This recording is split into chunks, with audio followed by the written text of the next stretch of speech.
اعوذ باللہ من الشیطان الرجیم بسم اللہ الرحمن الرحیم السلام علیکم رحمۃ اللہ وبرکاتہ، جس کے کل بھی ہم نے سورہ آل عمران کی چند آیتوں کا ترجمہ تفسیر اور خلاصہ بیان کیا تھا، جس میں ارشاد ربانی ہو رہا تھا کہ سب کھانے کی چیزیں حلال تھیں بنی اسرائیل کے لیے، مگر وہ جو حرام کر لی تھیں بنی اسرائیل نے اپنے اوپر تورات نازل کیے جانے سے پہلے، تو کہہ دو لے آؤ تورات اور پڑھو اس کو اگر تم سچے ہو۔ تو آگے پھر ارشاد ربانی ہے فَمَنِ افْتَرَىٰ عَلَى اللَّهِ الْكَذِبَ مِن بَعْدِ ذَلِكَ فَأُولَٰئِكَ هُمُ الظَّالِمُونَ۔ پھر جو کوئی بھی باندھے جھوٹ اللہ پر اس کے بعد تو وہی ہے بڑے بے انصاف والے لوگ۔ تو اس آیت میں بتایا جا رہا ہے کہ جو لوگ بھی اس کے بعد بھی اتنی حقیقتیں سامنے آ جانے کے بعد بھی اللہ کی طرف جھوٹ منسوب کر رہے یا کر رہے ہیں، تو یہ لوگ ظالم ہیں۔ اب کیا ان سے بات کریں یا گفتگو کریں یا ان کو قائل کریں، کیونکہ ان کی سمجھ میں کچھ نہیں آنے والا۔ آگے ارشاد ربانی ہے قل صدق اللہ، تو کہے سچا فرمایا اللہ نے، یعنی کہ اس آیت میں بتایا جا رہا ہے پروردگار عالم کہہ رہے ہیں محمد صلی اللہ علیہ وآلہ وسلم سے کہ کہہ دیجئے اے محمد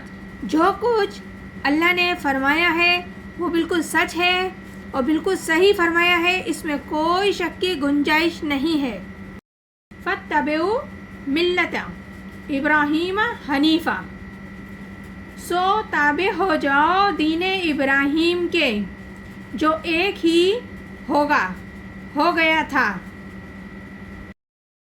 اس آیت میں رب العزت حکم دے رہے ہیں کہ محمد صلی اللہ علیہ وسلم جیسے ان سے کہہ دو جو اس میں شک تو ہے نہیں، اللہ بالکل سچ فرما رہا ہے، اور ان لوگوں سے کہہ دو کہ تم لوگ پیروی کرو ملت ابراہیمی کی جو کہ یکسو تھے، اور یکسو ہو کر بعد کے تمام تقسیمات سے بالا تر ہو کر، یعنی کہ ان کے بعد ان کی موجودگی میں جتنی بھی تقسیمات تھیں دین کی ان سب سے بالا تر بلند تر ہو کر حضرت ابراہیم علیہ السلام نے اللہ تعالیٰ کی پیروی کی، سو تم بھی حضرت ابراہیم علیہ السلام کے طریقہ کار کو اختیار کرو اور ان کی پیروی کرو۔ آگے اللہ فرما رہے ہیں وَمَكَانَ مِنَ الْمُشْرِكِينَ، کیونکہ نہ تھا وہ شرک کرنے والوں میں سے۔ تو اس آیت میں اللہ تعالیٰ ابراہیم علیہ السلام کی شان میں بتا رہے ہیں کہ وہ نہیں تھے مشرکین میں سے، کیونکہ جب ان کے چاروں اطراف کا ماحول مشرکین کا ماحول تھا، لیکن ان کے دل میں اللہ تعالیٰ کے نور کی لو جل رہی تھی، اسی لیے وہ کبھی بھی دین حق کی راہ سے نہیں بھٹکے، وہ یکسوئی کے ساتھ رب العزت کے احکامات کی پیروی کرتے رہے۔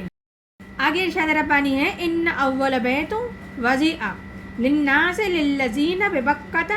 مبارکا وہدی للعالمین، بے شک سب سے پہلا گھر جو مقرر کیا گیا ہے لوگوں کے واسطے یہی ہے جو مکے میں ہے، برکت والا ہے، رہنما ہے جہان والوں کے لیے۔ اس آیت میں بتایا جا رہا ہے کہ جو پہلا گھر ہے اللہ کا لوگوں کی عبادت کے لیے بنایا گیا وہ وہی ہے بکہ، یعنی کہ مکہ اور بکہ در حقیقت ایک ہی لفظ کے لیے بولے جاتے ہیں، وہ برکت والا ہے اور تمام جہان والوں کے لیے ہدایت کا ذریعہ ہے۔ آگے رب العزت فرما رہے ہیں فیہ آیات ببینات مقام ابراہیم، اس میں نشانیاں ہیں، ظاہر ہے جیسے کہ مقام ابراہیم ہے۔ تو اس آیت میں بتایا جا رہا ہے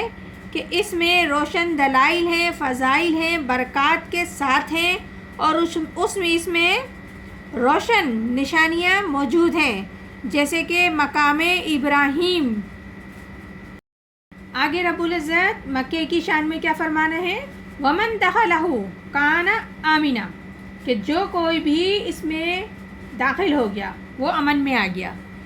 تو اس آیت میں رب العزت مکے کی شان بڑھاتے ہوئے بتا رہے ہیں جو کوئی بھی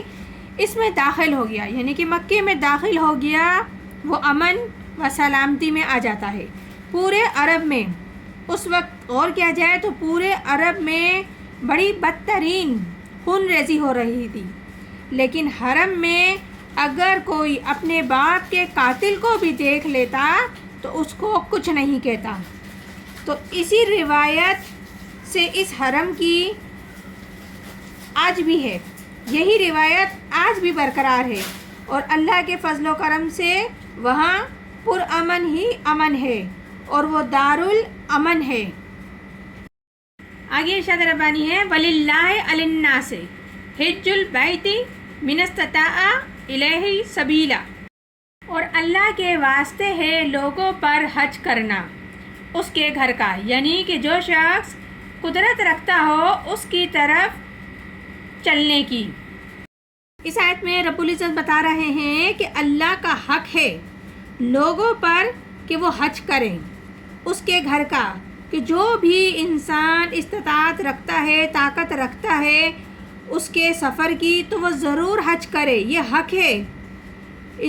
اللہ کا جسے ہم نے ادا کرنا ہے ہر حال میں۔ وَمَن كَفَرَ فَإِنَّ اللَّهَ غَنِيٌّ عَنِ الْعَالَمِينَ، اور جو نہ مانے تو پھر اللہ بے پرواہ ہے جہان والوں سے۔ تو اب آیت میں پروردگار عالم تنبیہ بھی کر رہے ہیں کہ جو طاقت رکھتا ہے اور طاقت رکھنے کے باوجود، استطاعت رکھنے کے باوجود، چاہے جسمانی ہو یا مالی ہو، اس کو طاقت موجود ہے لیکن وہ حج نہیں کرتا، اس کو کوئی بھی وہ کسی بھی قسم کی رکاوٹ میں مبتلا نہیں ہے، لیکن وہ اگر حج نہیں کرتا تو گویا اس نے کفر کیا، وہ کفر کر رہا ہے پروردگار عالم سے۔ تو اللہ بھی پھر ایسے بندے سے لاپرواہ ہو جاتا ہے، کیونکہ اللہ تو غنی ہے تمام جہان والوں سے، اللہ بھی اسے رد کر دیتا ہے جو اللہ کے ایسے احکام کی پیروی نہیں کرتا، طاقت رکھنے کے باوجود وہ اس طرف نہیں جاتا، حج کی طرف نہیں جاتا۔ تو یہ سورہ آل عمران ہے جس کی ابھی ہم نے چند آیتوں کا ترجمہ، تفسیر و خلاصہ بیان کیا ہے۔ آگے بھی انشاءاللہ مزید کرتے رہیں گے۔ پروردگار عالم ہم سب کو قرآن پاک صحیح طریقے سے پڑھنے، سمجھنے اور عمل کرنے کی توفیق عطا فرمائے۔ آمین ثم آمین۔ جزاک اللہ۔